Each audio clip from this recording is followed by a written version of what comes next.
So we've talked about this, and now I want to talk a bit about the graphs. So if I take a unit circle again, I know lots of unit circle, but like I said, trigonometry is about circles more than it is rather about triangles. So if I start out at this theta equals 0, which is just the x-axis actually, this is x-axis, this is y-axis. So if I start out here and I start increasing theta, right, I go over here and then I go over here and then I go over here. So let's just make another two lines over here. And let's keep a track of cos theta over here, uh, cos theta over here, and theta over here. So what I'm doing is that I am tracing the value of cos theta as I am changing theta. So if I increase my theta a bit, I know at theta equals 0 the value is 1. Let's just plot that at theta equals 0 the value is 1. And I know that as I'm increasing theta, my x component will decrease. So at first it was 11, then I increase my theta a bit, the x component is decreasing. If I increase more, the x component is decreasing even more, and then even more, until I reach until I have rotated 90 degrees. When I have rotated 90 degrees, the x component is actually 0, right? Remember that this is the x-axis, right? This thing is the x-axis. So the x component is 0. So so this was 0, let's take this as this much as 90. So I know that from 1 it decreased to 0, so it looks something like this, right? And then if I go beyond 90, then I know that it is negatively increasing, right? So it's negative and it's reaching the value -1, right? So when I have reached, when I have had a whole half rotation, or when I have rotated 180 degrees, I know it lands on -1. So to extend till there, it ends over here. This is -1. And of course, repeating the same process, if I increase my theta more than that, right, I know it is increasing, right? So it is moving away from negative. Oh, oops, oops, oops, oops. So it is moving away from -1 and more towards 0, right? Remember that I am keeping track of the x components, right? Increasing theta and watching where the point goes and tracing the x component of the point that it lands on. So eventually when I reach 270, oops, so eventually when I reach 270 degrees, I know that it becomes 0 again. So let's plot that also. It reaches 0, and then if I increase more, now it will actually be positive and it will increase to the value 1. So let's do that too. Right. So maybe this is familiar to you, and this is the graph of cos theta. By graph of cos theta, I mean that I'm checking the value of cos theta, or in other words, I'm checking the x component of a point as I'm increasing theta, right? And okay, so cos theta looks something like this, and this is periodic. That means, by that I mean that it will repeat itself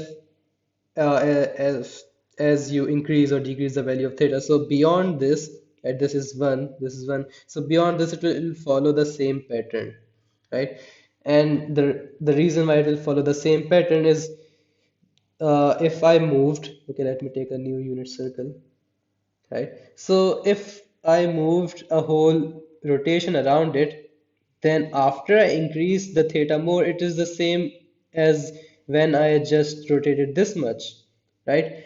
So for example, if this is 360 plus 45 would be 405, right? So at this 45 degrees, let's say my actually it's exactly 1 over root 2, right? So cos of 45 is 1 over root 2, and what I mean by that is that if on a circle you rotate 45 degrees, then your x value will be 1 over root 2, all right? So if I look at 45 and if I look at 360 plus 45, they will have the same y value, and it's the reason is pretty simple that the point after you rotate 45 and the point after you rotate 360 plus 45 will land on the same spot, and that is why it will have the same x component, and hence the cos graph is negative. And of course, this the cos graph is not only valid for positive values of theta, also for negative, remembering that negative is a clockwise rotation. All right, so now that you know this, I can probably go ahead and be faster with this. Taking sine theta into consideration, knowing that sine theta is the y component. So we start off with this, and the y component is 0. So let's go ahead and plot. This is sine theta, this is theta. So it starts off from 0 and then it increases, right? The this very bad drawing. The y value is increasing as I'm increasing theta, and then when I've rotated 90 degrees, it reaches its maximum value of 1, right? So at 90 degrees, let's take this as 1. At 90 degrees, it has reached the value 1, and then when I increase it further, it is decreasing from 1 until it reaches 0 after a half rotation. So after 180 degrees, it reaches 0. So at 180 degrees, it will be 0. And then at 270, it will, here it was decreasing to 0. Now it's decreasing further. Now it is decreasing more into negative values until it reaches negative 1 at 270. So at 270, it's negative 1. Let's plot that here. And then again, the same process, as you increase theta, the value will increase to 0. So at 360, it reaches 0 again. Now if you complete the dots, it will look something like this. All right. And of course, this is also periodic, so this goes all the way to here too, and all the way to here. A slightly badly drawn sine curve, so let me draw it more neatly. Looks like this, right? Now, if you look at cos theta and sine theta hand by hand, let me draw it over here. Cos theta uh, looks like this.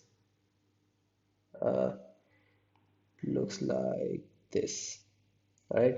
So at 180, sine is 0, cos is 1. At 90, cos is 0, sine is 1.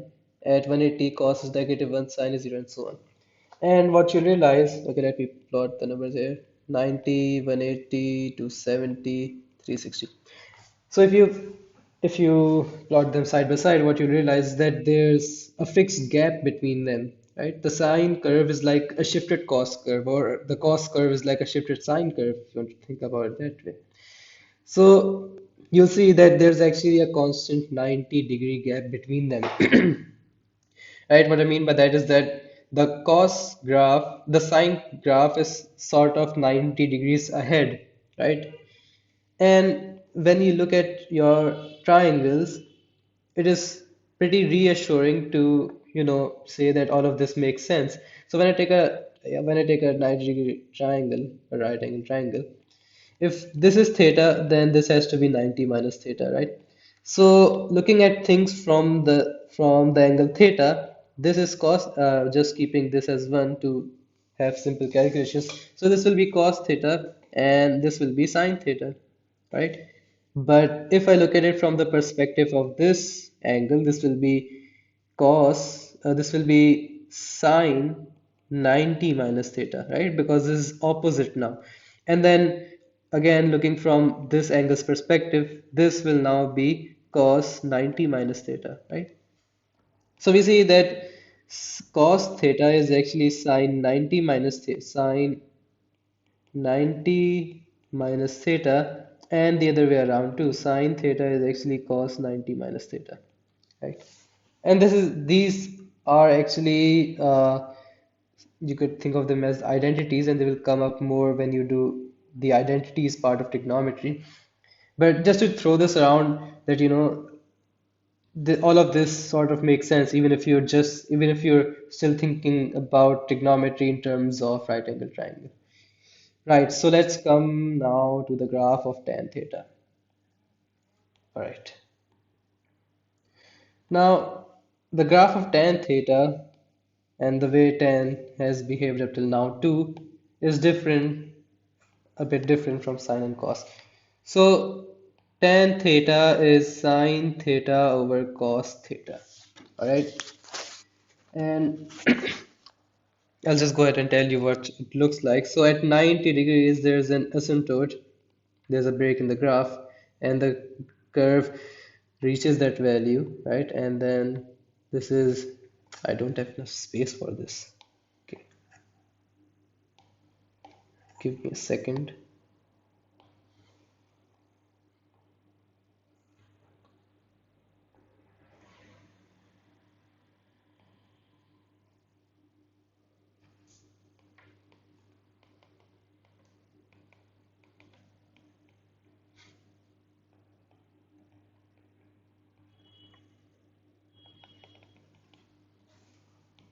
All right, so the tan curve looks like this, right? And if you're coming across this the first time, you might wonder what the hell was what went wrong with what went wrong with tan, right? And the first explanation is that tan theta is sine theta over cos theta, right? So keeping that in mind, so from 0 to 90, i.e. when I'm moving around like this, I know that sine is increasing, right? So my numerator is increasing and my denominator, which is cos theta, is decreasing, right? So since my numerator is increasing and denominator is decreasing, it makes sense that the curve is increasing at a very high rate. Right, and eventually, when I am at this 90 degree, what I have is numerator has reached the value 1 and denominator has reached the value 0. So anything that's divided by 0 is undefined. You cannot divide 1 by 0. If I take a look at the value of theta a bit below 90. So a bit below 90, my numerator is some little value less than 1, and my denominator is some little value greater than 0. So this is why closer to 90, the graph is growing at a very high rate. The graph is approaching this value and it continues to grow, but it never touches 90 degrees. This is what's called an asymptote. Right. And so repeating the same process for the other values, you could see that right after 90, a bit after 90, you'll see that the denominator is still very small and negative, and the numerator is still around 1 but positive. So it makes sense that the curve is starting from here, because it's very, very negative. And if you take a look at 180, at 180, the numerator has reached the very 0, denominator is negative 1. So it's at 180, it's just 0. And so on repeating. And of course, tan theta is also periodic for the same reason that you can continue rotating around the circle. Right. So this was the explanation, keeping in fact that tan theta is actually sine theta over cos theta. Right. And if you remember, I told you that tan theta has actually a pretty good enough geometrical interpretation, and that is that any point on the unit circle, tan theta is actually this length, right? If you draw a tangent towards it, this will be tan theta. All right.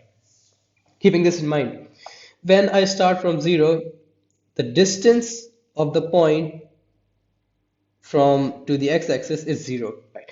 And then when I start increasing, right, when I start increasing, the length of tan theta also increases, right? When I'm very, very close to this top, my tan theta is pretty big, right? It will take a long time to reach this x-axis. And when eventually I am at the top, this will be the tangent, right? And it will never touch the x-axis. So this is why tan theta continues to grow, and then at 90 there's a break, right? And then if I look at further, a bit after 90 degrees, right? So tan will be big, and it will be negative. We draw it better. Tan will be big, and it will be negative, right? And repeating that process, you get to this graph. All right, so that was about the graphs.